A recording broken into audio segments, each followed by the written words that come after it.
Hello guys, good morning. Ngayon sa umagang ito, papakita ko sa inyo ang beauty ng Panoypoy. Ito yung Animoy Batanes, Little Batanes. Dito lang yan makikita sa bayan ng Maribeles, Bataan. Tara guys, samahan niyo ako. Una, pupuntahan muna natin yung tuktok na yon. Pupuntahan natin. Tara, samahan niyo ako. Maraming pumupunta rito. Mga Dayo, Manila, o kung saan ba pupunta rito para makita lang ang beauty nito. View deck kasi ito eh. Tanaw yung karagatan. Mamaya papakita ko sa inyo yung karagatan at napakaganda talaga. Napakaganda guys. Halika, samahan niyo ako.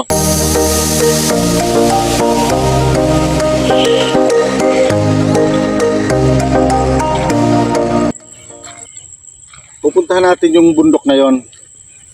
Ayan ang bundok na yun, pupunta natin yun. Dito tayo dadaan.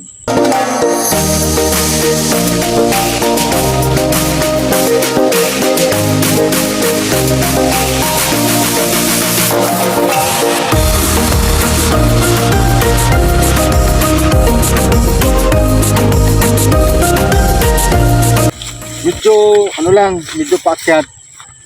Pero, naman, napakaganda naman. Parang exercise na rin kasama. At kung makikita mo guys, titingnan mo yung tanawin doon. Ayan o. Napakaganda. Ayan yung planta na yan, yung tulay na yan. Yan ang San Miguel Corporation. May planta sila dyan.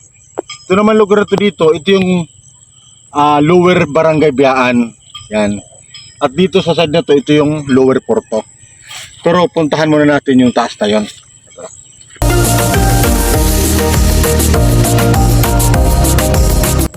Maraming pupunta rito. Mga iba't ibang lugar. Kahit nga mga taga rito na, hindi pa rin nagsasawa na pupunta rito dahil napakagandang lugar.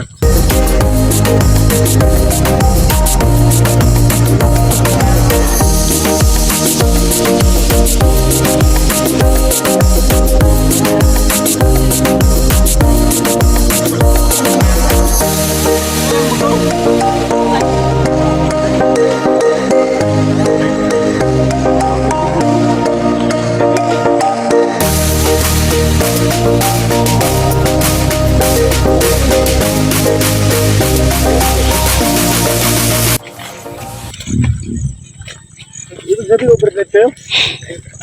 Umaga lang po. Taga Bicol ka? Bicol. Bicol po. Ingat po. Maganda na maganda. Ganda pa ng view. Yung tanawin maganda na.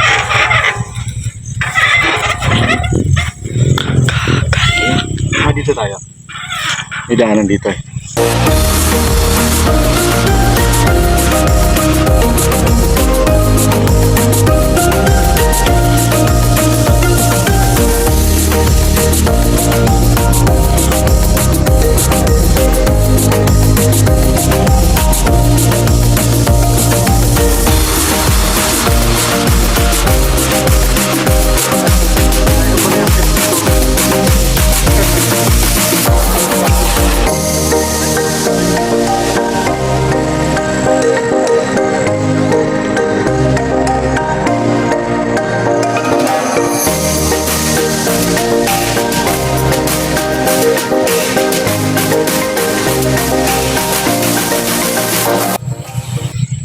Maganda talaga dito. Tama mga motor guys. Kaya akyat, bike. Kaya akyat. Kasi maganda naman ang niya eh. Hindi naman siya mabato. Ngayon, medyo madamo siya dahil hindi pa natabasan. Pero pag talagang tag-araw, tinatapasan ito. At saka natutuyo na yung mga ibang damo pag tag-araw. Ngayon kasi tagulang kaya malaki. Talaga, tayo.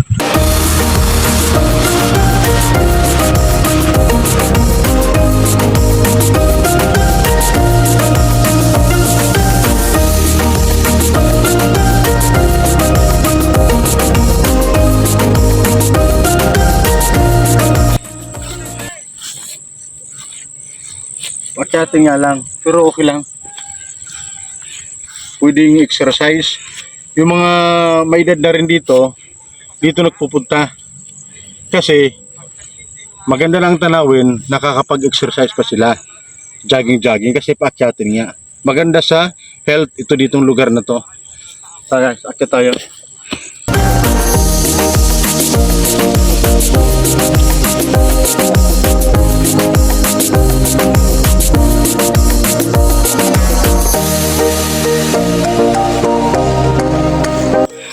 Medyo mataas. Maganda. Parang gruto. Pero para sa gruto kasi mataas. Pero hindi gruto na may ano doon. Maganda lang ang tanawin pag nasa tuktok ka na.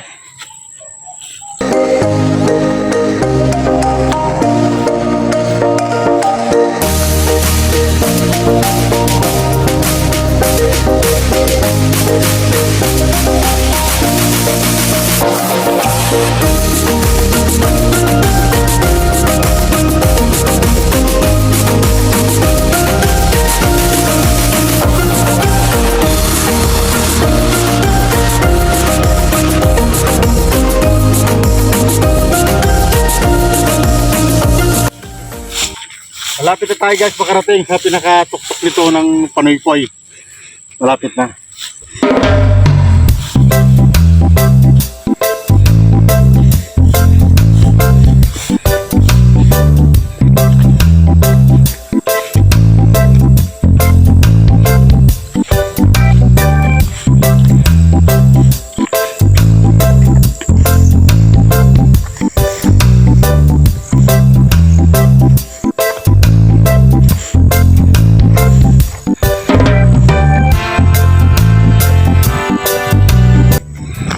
Guys, dito na tayo sa tuktok ng Panaypoy.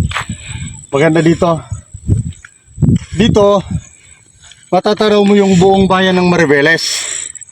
Makikita mo yung GN Power. Yan. At saka yung karagatan. Dito tayo banda.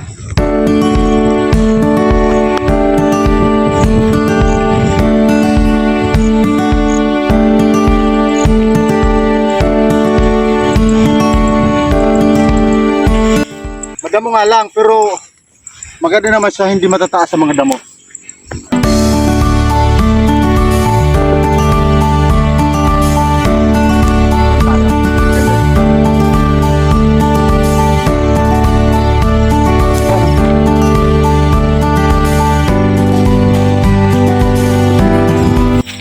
Pag nandito guys, akala mo nasa paraiso ka. Pag nandito ka, pag narating mo ang lugar na to dito sa tuktok ng Panaypoy. Pero doon sa baba, maganda rin. Pero dito sa tuktok, tanaw mo kasi ang lahat, kaya lalong mas maganda.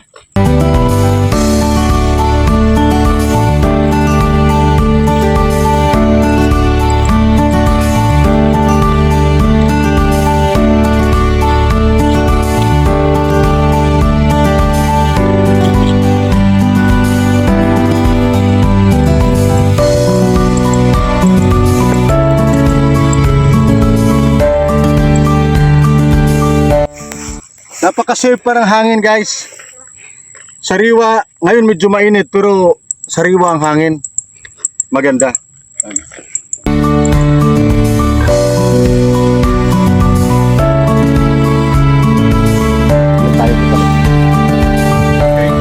Guys, dito sa tuktok na to, ito yung tuktok ng Panaypoy. Dito mo makikita yung kabuuan ng lake na ito. Makikita mo yung karagatan at yung katabing bundok makikita mo, at pati yung bayan ng Mariveles makikita mo. Ayun ko ano mo, against the light lang pero makikita mo yun. Andiyan dyan yung GN Power. Atras tayo, doon tayo banda para makita nyo yung talagang kagandahan.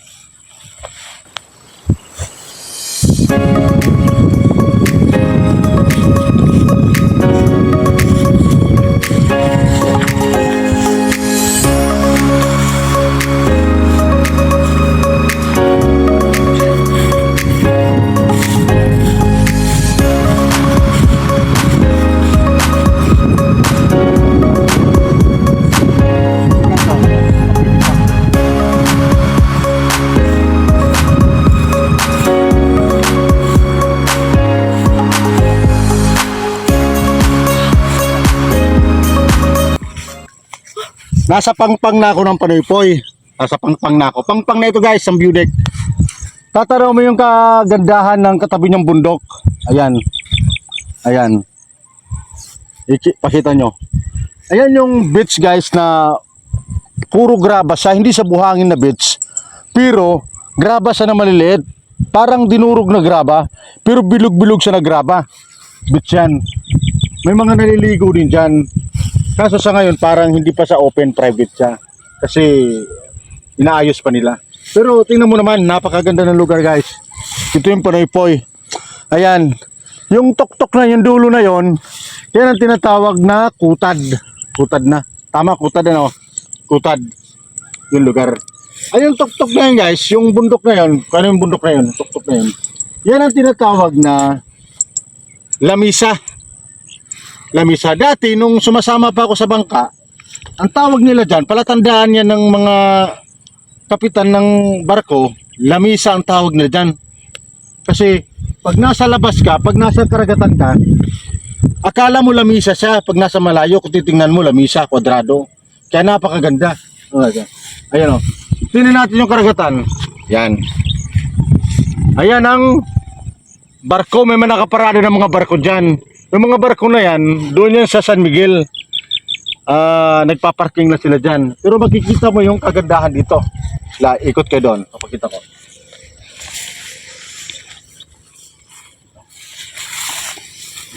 Ito na.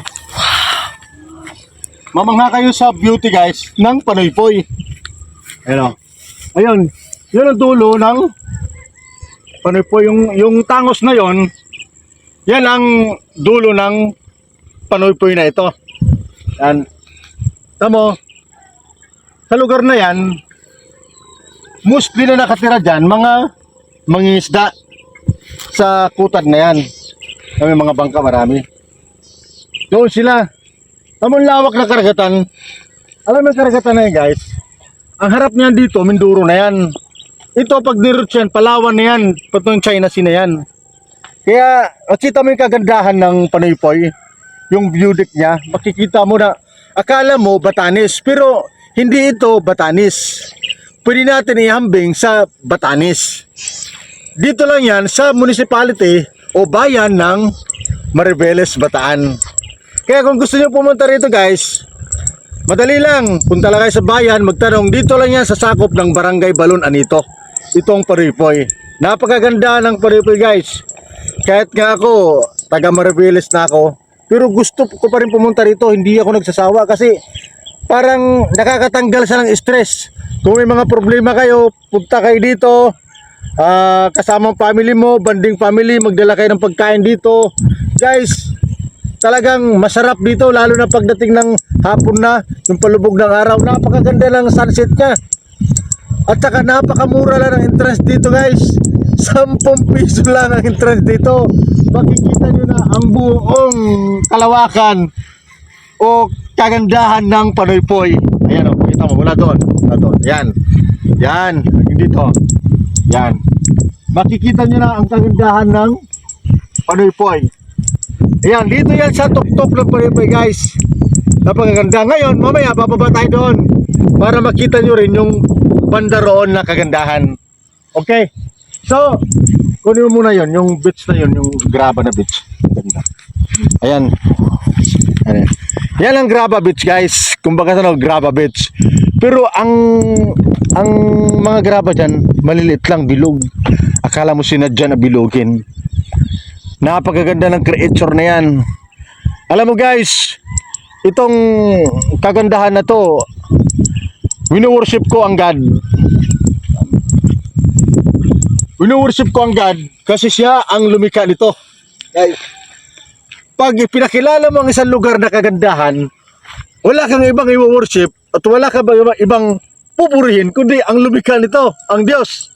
Guys, ang pinupuri ko, ang wino-worship ko ang Diyos dahil siya ang lumikha nito. Ngayon, papakita ko sa inyo ang bundok ng Mariveles.